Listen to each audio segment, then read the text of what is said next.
The Gambia is the smallest country in Africa, and it is on the west coast. It sits along the Gambian River that separates North and South Senegal. It regained independence on February 18th, 1964.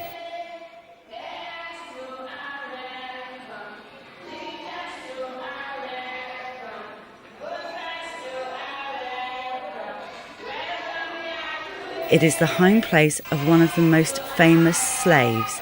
His name was Kunta Kinte. He became one of the first free men in America.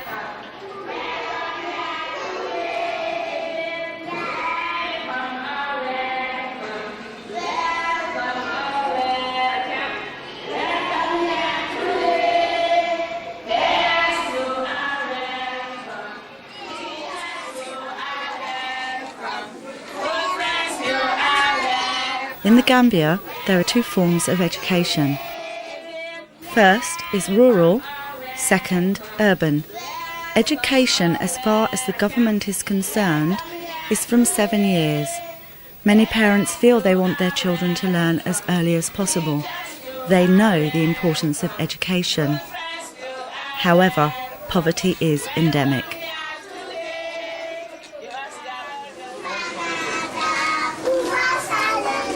In the nursery school, you will find children as young as 2 years sitting and learning English in the most appalling conditions.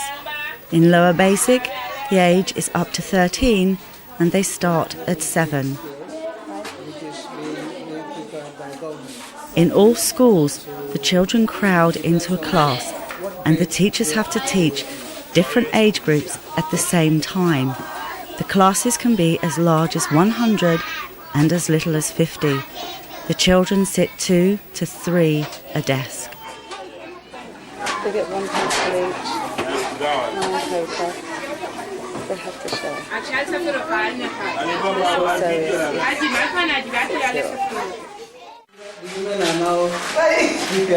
Food is cooked in the school on wood fires, and the women bring their family with them. Small children play in the cookhouses and mothers feed their babies as they work. This is the fire that they burn from to cook the food. And this food is cooked for how many children?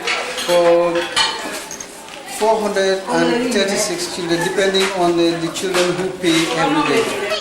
And they have rice and a sauce made from peanuts, meat or fish, a root called cassava and bitter tomato. Now the building behind me you're seeing, property with this is it's government land. So any time they can turf the children out and build political offices. So this is the children's lunch. In some cases this food is only beans and palm oil and a sliver of bread. And the bread. And the bread. And what is in the newspaper? This one is made out of baobab. It's made out of baobab. This is baobab tree? Yeah, baobab tree. It's the powdered one. They add sugar there. Right. And roll it. So this is from the seed of the baobab tree. And they add sugar. It's kind of like a sherbet. Here's our local food. In some schools, women who sell the food to the children bring it in from being prepared at home. The children use the same dish as their friends. Up to 4 children will eat from the same bowl with their hands. There are no facilities to wash their hands. You want to come close and see the beans? In both cases, no money, no food. The school's toilets are the most awful things ever to behold. In some cases you have 4 mud brick toilets to 600 children. This is the boys' toilet. Then, if you are lucky, you will get a hole in the floor. But there are cases that they have no hole. This one here is for the girls. There's a little more privacy afforded the girls by a wall around the outside. Looking at the school, I see many, many, many children. The smell that is hitting me, you cannot even begin to believe. The floor is wet and muddy. Oh, this is the dry season. This is the floor. In the heat of the day, these toilets will still have wet floors from constant use. Most of the children are barefoot as they cannot afford shoes, and other children only have plastic shoes and flip-flops. I can't describe the smell that's coming to my nose. But all those children have to go to the toilet here, whatever that toilet might be. Guess who is coming? This is where any faeces that needs dropping is dropped. The 2 stones are the foot plates. Under these conditions, scabies and impetigo have a free feeding site. In a lot of the cases, the children will die from a curable infection that they have brought home. We believe it's scabies, but it could be much worse. Even the armpits have scabies. This child won't eat today. The teacher occasionally Some of these children, they need care. Their child goes to school healthy, but comes home from school with malaria that attacks the brain and kidneys. This child will die for the want of £3 for the injections, but if the family is poor, he will die in 3 days. Or it may be impetigo that untreated will become infected and life-threatening. The same applies to a simple case of worms. On a daily basis, parents have to face this horror. Treat them, they will live, but how to feed the rest of the family? Can you choose? What you're seeing here is this would be the main courtyard where children play, yes? Yes, this is the main playground. And this is where they do their sports also? Yes, this is where they do their sports. So all recreation for the children in this school are done on the sand floor, on this field, in the middle of the day, in boiling hot sun. The children now are preparing to go to the field and play their sports. The shirts that they're wearing have been donated. This is the sum total of their sports equipment. Okay? Remember, there are 600 children in this school. Sports are important to the kids, but equipment is costly. Some have a few items, but as this is not essential as far as the Gambian government is concerned, they have to provide their own.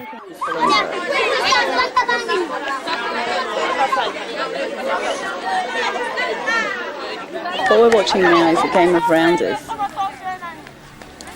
Hello. The shoes on the floor are their posts. They're using a tennis ball and a tennis bat. This is the only bat and ball equipment they have. The children again do not have gym clothes. They're running around in the clothes they wear all day for school. And in most cases this is the only uniform. Okay, we're now outside the school library, and this covers, remember, approximately 600 children. Library was sponsored by one Swedish lady by the name of Mama Golan. Now, she built this library and sponsored it in memory of her daughter, her late daughter, who is called Pia, and this library is named after that lady. Now, she was here on Friday to visit the school, because every year she comes to visit the school. And she has made Mandinari her home, and the children in the school her children. All textbooks are donated in private schools. In government schools, they are free to lower basic only. Once you move to upper school, you rent them or buy them. In many cases, they do have donations from private individuals. Also, it serves as a recreational room where we come and sit down to relax after lessons. Okay. And also to complete our work.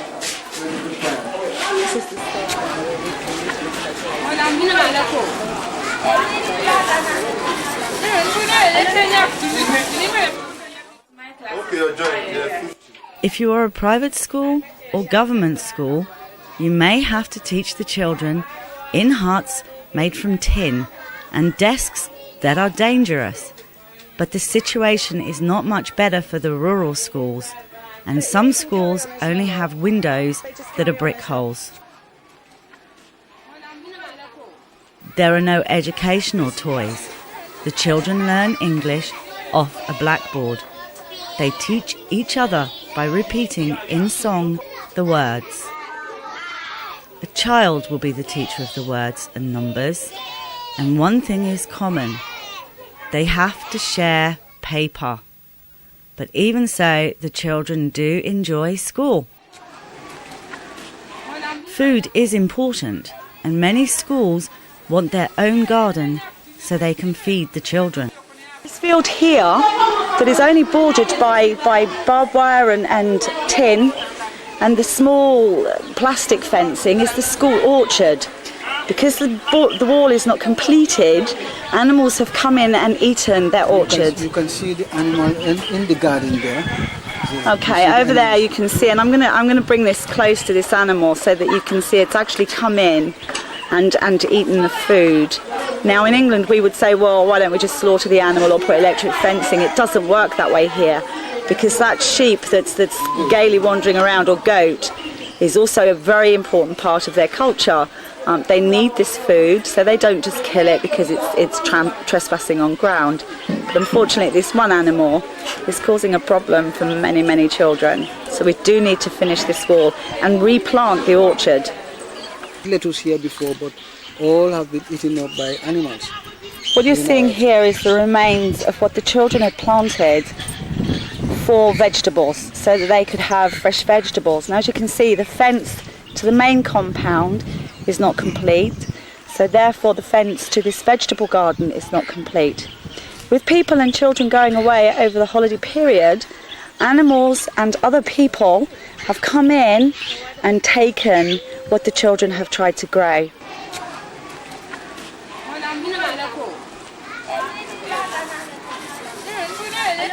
This is all they have in urban areas.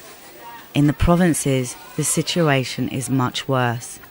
In a lot of cases, all they have is a tree, a dirt floor, no blackboard, no paper, no pens. Take a look. Would you like to go to school here?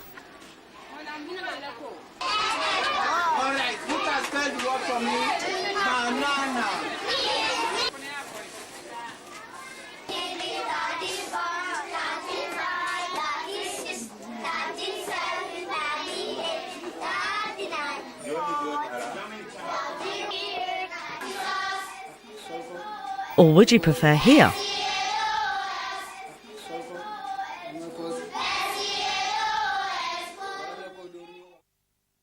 Or would you prefer digging through landfill sites, scavenging for bottles, stealing bottles, begging tourists for bottles, and then clean them to go to market and sell them for food?